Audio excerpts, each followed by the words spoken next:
Hello and welcome to week 2 of the Fullness. I'm Jerrod McDaniel. I'm here with the great Randy Wade. I like that. The great. Yeah, that's nice. Let's call you Randy the Great. Great. Okay. And I'll try to live up to it. we are in the second week of this series. Yep. Are you feeling the Christmas bug? Are you feeling I love that Christmas. exciting time of year? I love Christmas. Yes, we are the put as many lights on your house as possible. You are the Griswolds. We are the Griswolds. Gotcha. We like Christmas trees. We listen to Christmas music. Actually, sometimes when it's hot outside, even those times of the year, we'll sometimes we just love Christmas. Yeah. So you are not the haters that are like, why are they playing Christmas music the week of Thanksgiving? No. You're all in. No. Good, We're good. thankful for Jesus, and we're thankful for That's good. festive He's a times Christian, so and he likes Christmas. trees. Yeah. No, we Okay, like good. it all. Yeah. So let's talk about some things that came up in this message. Okay. There's this specific name that really you only hear around Christmas time, and it comes from Matthew 1:23, and they're talking about they called him, his name shall be Emmanuel. Right. Tell me, why is that name specifically significant? Yeah, sure. I think, if you look at just what the name means in the original language, it means God with us.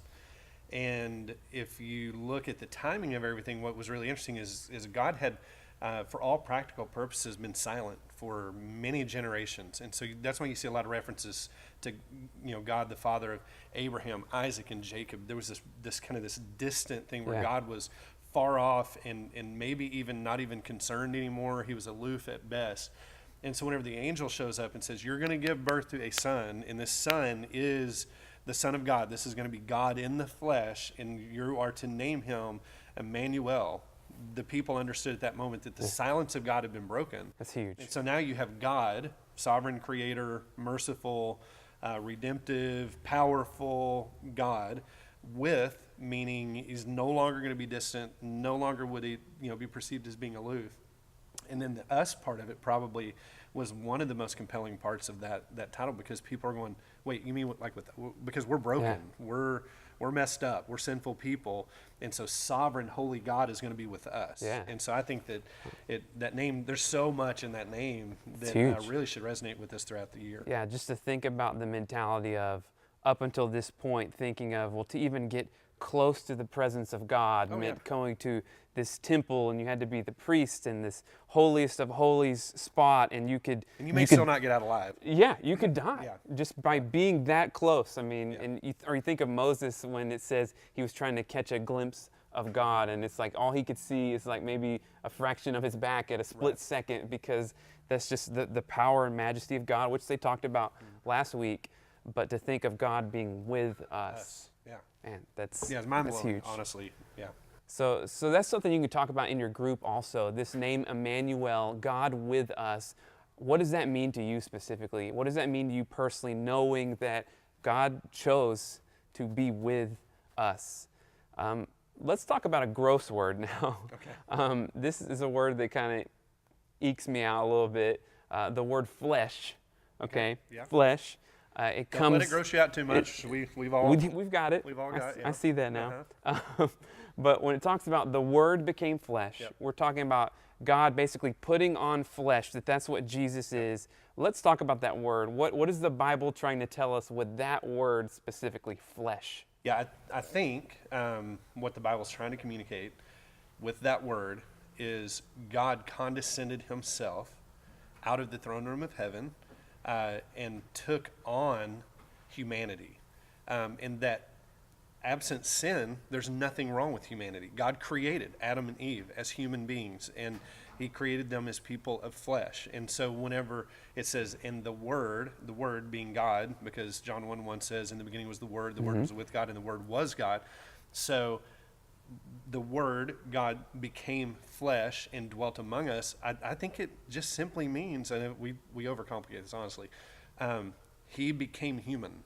Like living, breathing, functioning, like us. Human being, like us. Yeah, so and we get really distant in our heads, I think sometimes because it's God. And so we have a hard time really embracing it. Even Christmas songwriters, it's always kind of cracked me up that says, The cattle are lowing, the baby awakes, but little Lord Jesus, no crying he makes. And I'm just like, Yeah, I don't right. know about little baby Jesus, but my babies, whenever they would wake up, and certainly if they've Yeah. been startled to awake, there was a lot of crying that went on. And so I think the flesh means he had to be diapered or cleaned up after he would use the bathroom on himself as a baby. Like the book Everybody Poops. Yes, yes, inspired. New right meaning there. to that there now. you go. Okay. But he was physically a human being, and it's just hard for us to to take wrap our minds around that, attributes and place them on the person of Jesus, because we understand Jesus to be God, and so to make him human is really hard for us. I know I struggle to wrap my mind around this, and I feel like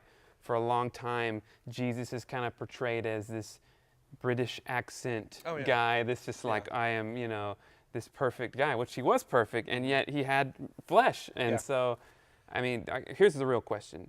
Did Jesus have body odor? Yeah, I would assume. Yeah.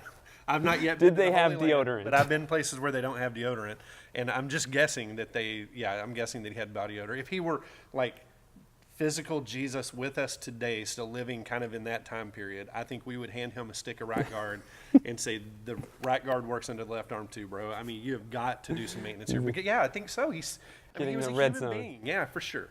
So, okay, so that helps me a little bit, but I know that's hard to wrap our minds around. So Yes. talk about that in your group. Maybe what is something that has been hard for you to wrap your mind around, thinking that, oh, Jesus was human like us, and yet he's still God. I know that's just a hard thing. So just maybe a conversation about that would be helpful. And I might just throw in, if you've ever seen a variety show or whatever else, because it is hard for us to go, okay, but if he's fully God, then why did he ask questions? Why does it say he grew in wisdom? Why does it say, that he was human in every regard?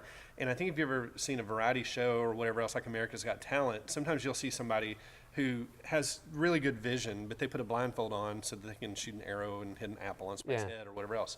When they put the blindfold on, their eyes still work. Sure, yeah. But they're just not availing themselves to the benefit of their eyesight. And I kind of see that's what Jesus did. He still had all of those divine attributes, but he chose not to avail himself to the benefits of those divine attributes, so that he could learn, so that he could experience temptation, so that he could do all of those sorts of things that really connected him to humanity. That's a good analogy. Thank you. Good job. I got I that like from that. somebody else, but I liked it. Okay. Well, I was going to give you credit. I appreciate it. So let's talk about, you said a word in there. You talked about temptation and how he basically subjected himself to temptation. There's a verse you mentioned that I'm going to quote from, Hebrews 2:18.